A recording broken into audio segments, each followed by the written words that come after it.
So I'm doing this long series on nonviolent resistance tactics, strategies, including de-escalation, roles in a nonviolent resistance movement, core principles around nonviolence, and types of nonviolent direct action. I'm a big proponent of nonviolence, not because like I'm passive or even a pacifist. I'm definitely not.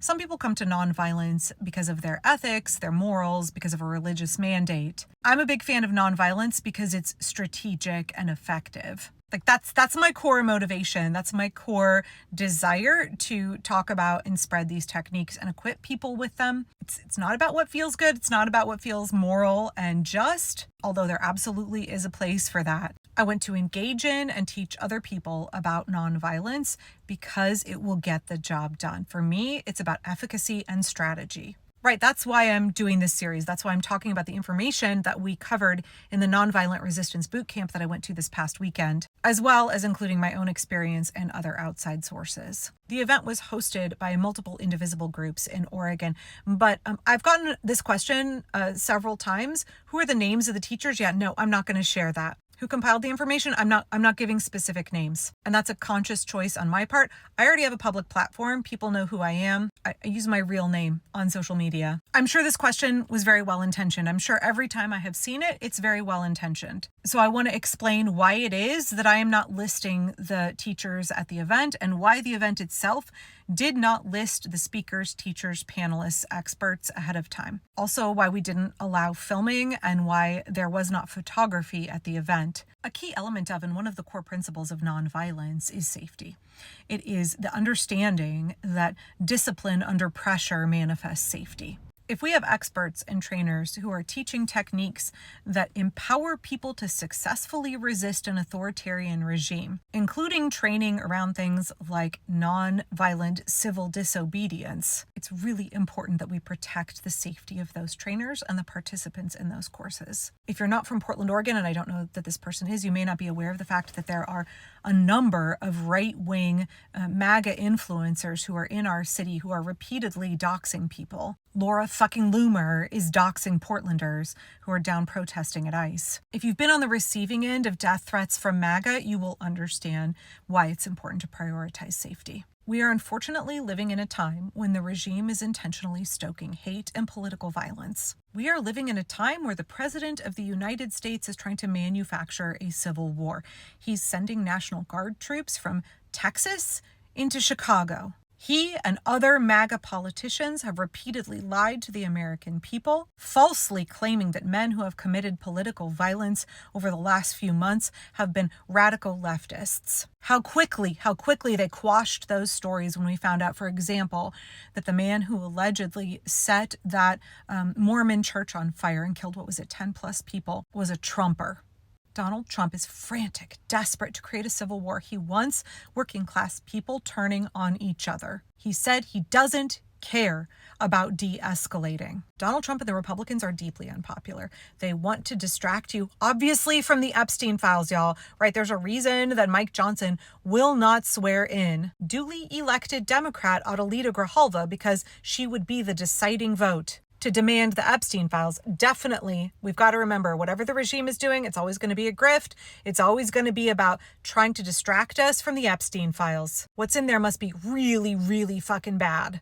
And it's also about preventing us from gaining class solidarity. It's about trying to get us to fight amongst ourselves so that we are so distracted that we don't actually turn our righteous anger because every American is suffering. I'm sorry, I know people don't like to hear it, but conservative Americans, the reason that they voted for Donald Trump overwhelmingly, yes, there's racism in there, and Donald Trump stoked it, right?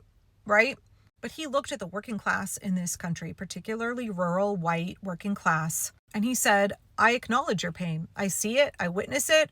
I'm telling you that you deserve better than this, and I am going to promise to make America great again. He lied to them. He deceived them. But he, unlike establishment Democrats who were like, the economy's booming under Joe Biden, life is great, when it wasn't. It was great for the super rich. Corporations got so much more wealthy. The billionaires got richer and richer. And conservative working class Americans were angry because they felt the American dream was being denied them. And so they listened to a liar. They listened to Donald Trump. And they're still angry, y'all. They're still angry because America is not better. Grocery prices are up almost 40%. The job market is in the toilet. Tens of millions of Americans are going to lose their health care. Hospitals are closing around this country. We are measurably worse off than we were a year ago. And conservatives in this country are still angry. They're still really, really angry. And Donald Trump continues to stoke that rage, right?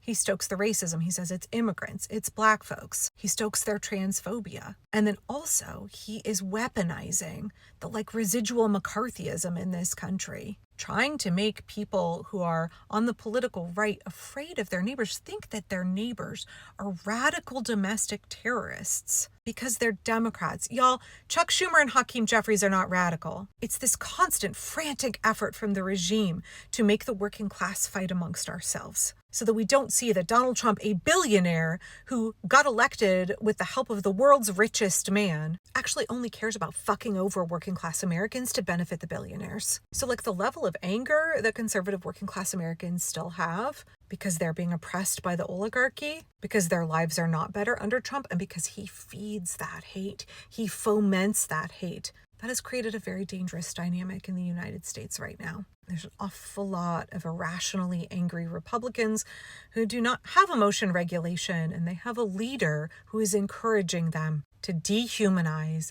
and hate their own neighbors, their own family members, their fellow Americans. When I say that it really is the American people versus Donald Trump, we have to be working toward that goal of solidarity. It really is all of us who are getting fucked over. It is all of us who ultimately will suffer. But right now, it's a tinderbox. Right now, it's a position that is incredibly precarious. And there are people out of their own anger and because they believe the lies of Donald Trump are ready to do harm, to do real harm. And so if we really care about defending democracy, we have to remember who keeps us safe. We keep us safe. So no, I will not be sharing the names of the teachers from the event. I am sharing the material with permission and directing people to trusted sources that have additional training. We all need training in de-escalation, in nonviolent resistance tactics, in building communication skills, emotion regulation skills, distress tolerance skills. We all have to get very educated very quickly. That's why I'm making these videos. But my mindset throughout all of this is 1, my commitment to nonviolence, and that means that 2, I will prioritize the safety. I will be in solidarity with other people who are doing this work, because I understand the severity of the risks at this moment in time. I understand there are really wounded, broken people who are anxious to dehumanize and commit violence against other people, simply for saying things like, we deserve to live in a democracy. We all deserve constitutional rights. We shouldn't be brutalizing each other. What's happening in this country is not okay. There are an awful lot of people right now who want to brutalize the bodies, ruin the lives of, try to get fired, try to burn down people's houses, simply because those people are trying to exercise their protected constitutional rights.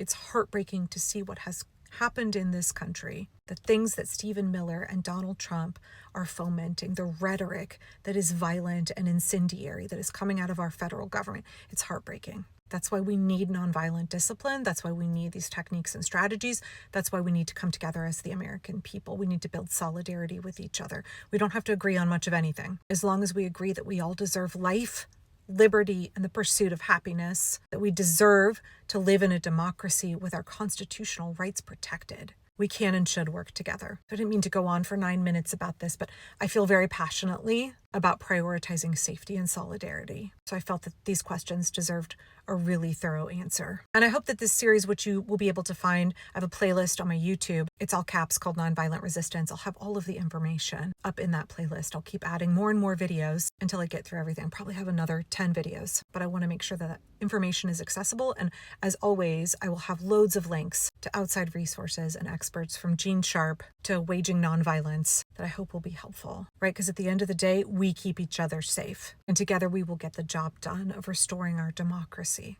as we hold the line, as we care for each other and defend our rights.